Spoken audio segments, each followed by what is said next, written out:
नमस्कार दोस्तों आपने इलोन मस्क का नाम तो सुना ही होगा, लेकिन क्या आपको पता है इलोन मस्क की कंपनी स्टारलिंक अब भारत के टेलीकॉम मार्केट में एंट्री लेने वाली है। रजिया मैं आ गया। मैं ट्रक के नीचे आ गया क्या? लेकिन इंडियन टेलीकम्युनिकेशन जायंट जैसे कि जियो और एयरटेल इस बात से खुश नहीं है, और अब ये दोनों जायंट्स इंडिया के ब्रॉडबैंड डिस्ट्रीब्यूशन स्कीम को लेकर इलोन मस्क के सामने आ गए।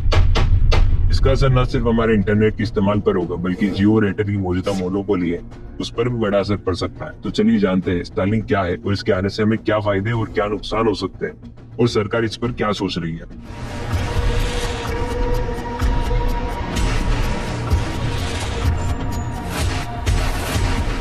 तो चलिए जानते हैं स्टारलिंक क्या है। स्टारलिंक इलोन मस्क की कंपनी स्पेसएक्स का एक प्रोजेक्ट है जो सैटेलाइट बेस्ड इंटरनेट सर्विस देता है। इसका मतलब यह है कि इंटरनेट सर्विस देने के लिए जमीन पर लगे टावर पर निर्भर नहीं, बल्कि सैटेलाइट का इस्तेमाल करता है जो धरती के चारों ओर घूमते हैं।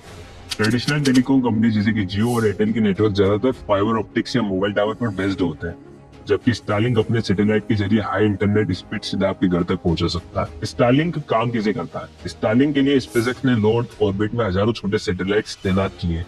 ये सैटेलाइट्स एक नेटवर्क बनाते हैं जो सिग्नल को सीधा आपकी स्टारलिंक डिश तक भेजते हैं। इसका सबसे बड़ा फायदा यह है कि आपको कहीं भी इंटरनेट मिल सकता है, चाहे आप किसी दूर दराज के गाँव में हो या किसी पहाड़ी इलाकों में। ट्रेडिशनल ब्रॉडबैंड के मुकाबले काफी रिवोल्यूशनरी है, खासकर उन इलाकों में जहाँ इंटरनेट एक्सेस अभी भी बहुत लिमिटेड है। भारत में स्टारलिंक के चैलेंजेस। अब सवाल यह उठता है कि स्टारलिंक को भारत में किन किन चुनौतियों का सामना करना पड़ेगा। चलिए एक एक कर इन चैलेंजेस पर बात करते हैं। इलोन मस्क को इंडिया में ब्रॉडबैंड राइट हासिल करने के लिए बहुत मुश्किलों का सामना करना पड़ रहा है। सबसे पहले समझते हैं कि ब्रॉडबैंड डिस्ट्रीब्यूशन स्कीम आखिर है क्या।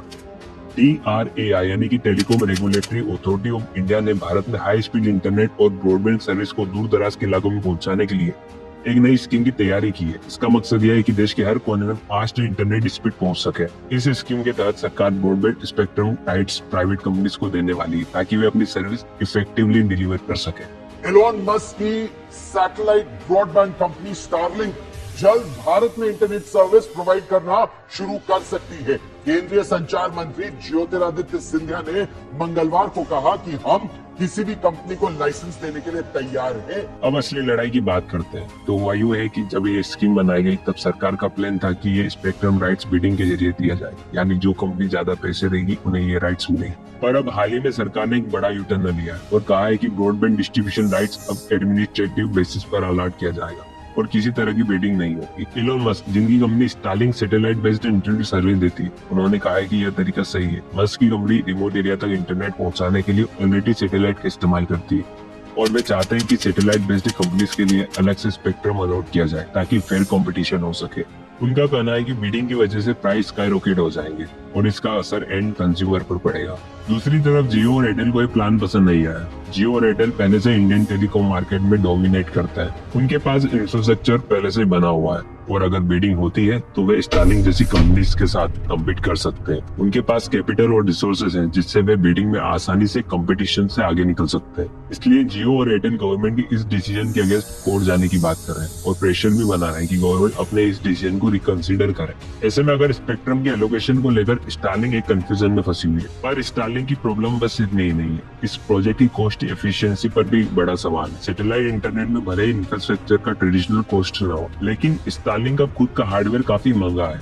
ये डिश और रिसीवर का सेट करीब $500-600 तक आता है, यानी लगभग 40-50 हजार रुपए तक। ये कॉस्ट बहुत से भारतीय कस्टमर के लिए काफी ज्यादा हो सकती है। इसके अलावा भारत में रूरल और रिमोट एरिया जहां बिजली की समस्या होती है, वहां स्टारलिंक का सेटअप मेंटेन करना बहुत बड़ी चुनौती होगी। भारत का टेलीकॉम फिलहाल एक ड्यूपोली की तरह काम कर रहा है, जहां दो बड़ी कंपनी जियो और एयरटेल पूरे मार्केट को कंट्रोल करती है। इन दोनों के पास इतने ज्यादा रिसोर्सेज और इंफ्रास्ट्रक्चर है कि दूसरी कंपनी यहाँ टिक नहीं पाई। वोडाफोन और आइडिया जैसे बड़े प्लेयर धीरे धीरे मार्केट से बाहर होते जा रहे हैं। जियो और एयरटेल की मोनोपोली न सिर्फ इनके मुनाफे को बढ़ाती है, बल्कि कस्टमर के पास कम विकल्प होने की वजह से प्राइस भी ज्यादा करती रहती है। यही वे स्पेस है जहाँ स्टारलिंक अपना बड़ा डिस्ट्रप्शन ला सकता है।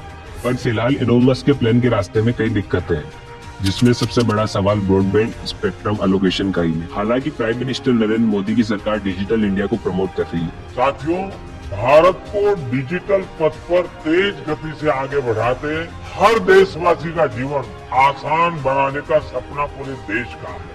अगर इन सब चुनौतियों के बाद इलोन मस्क अपने स्टारलिंक प्रोजेक्ट को लॉन्च करने में सक्सेसफुल रहे तो कस्टमर को इससे कई फायदे हो सकते हैं। स्टारलिंक का सबसे बड़ा फायदा यह है कि यह उन इलाकों में इंटरनेट पहुंचा सकता है जहां अभी तक ट्रेडिशनल टेलीकॉम कंपनी नहीं पहुंच पाई है। पहाड़ी इलाकों में, जंगलों के पास, रेगिस्तान के दूर दराज के इलाकों में लोग आसानी से इंटरनेट से जुड़ सकेंगे। इसके अलावा स्टारलिंक का दावा है कि यह गीगाबाइट स्पीड तक इंटरनेट पहुंचा सकता है, यानी बहुत हाई स्पीड इंटरनेट, जो अभी सिर्फ शहर के कुछ खास इलाकों में ही मिलता है, वो देश के हर हिस्से में पॉसिबल होगा। खासकर online education, remote work, health care जैसे सेक्टर के लिए बहुत फायदेमंद होगा। और हर सिक्के के दो पहलू होते हैं। सबसे पहले तो जैसे कि हमने बात की, स्टारलिंक का हार्डवेयर काफी महंगा है। भारत के ज्यादातर लोग सस्ता इंटरनेट इस्तेमाल करने के आदी। जियो और एयरटेल ने भारत में डाटा प्राइसेस बहुत कम कर रखे हैं।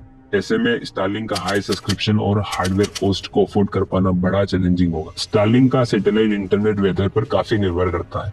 अगर बहुत तेज बारिश या तूफान या बादल हो तो इंटरनेट स्पीड कम हो सकती है या कनेक्शन पूरी तरीके से डाउन भी हो सकता है। ये चीज भारत में खासतौर पर मानसून के समय बड़ा इशू बन सकता है। स्टारलिंक की एंट्री ऐसे वक्त पर हो रही है जब जियो और एयरटेल अपनी 5G सर्विस को लॉन्च करने की तैयारी में है। अब सवाल यह उठता है कि स्टारलिंक और 5G किसका परिणाम भारी रहेगा। जहाँ 5G अर्बन और सेमी अर्बन एरियाज में फास्ट इंटरनेट देने का वादा कर रही है, वहीं स्टारलिंक की पहुंच दूर दराज के इलाकों तक है। लेकिन स्टारलिंक की सेटअप कॉस्ट, सब्सक्रिप्शन कॉस्ट ज्यादा है, जबकि 5G रिलेटिवली सस्ता हो सकता है। 5G के लिए कंपनीज को बहुत बड़े इंफ्रास्ट्रक्चर की जरूरत होती है, टावर, फाइबर ऑप्टिक्स या मैसिव इन्वेस्टमेंट।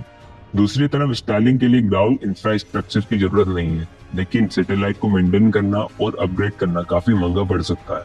तो दोस्तों, स्टारलिंक की एंट्री भारत के टेलीकॉम मार्केट में एक बड़ा बदलाव ला सकती है, खासकर उन इलाकों में जहां अभी तक प्रॉपर इंटरनेट एक्सेस से दूर है। लेकिन चैलेंजेस भी कम नहीं है। जियो और एयरटेल जैसे जायंट से मुकाबला करना आसान नहीं होगा। अब देखना यह है कि स्टारलिंक भारत में किस तरह से ऑपरेट करता है और हम कंज्यूमर के लिए इससे क्या इम्पैक्ट हो सकता है। क्या आप स्टारलिंक का इंतजार कर रहे हैं? क्या आप इसे अपनाना चाहेंगे? नीचे कमेंट्स में अपनी राय जरूर बताएं। और ऐसे टेक और टेलीकॉम अपडेट्स के लिए हमारे चैनल को सब्सक्राइब करें। Thank you.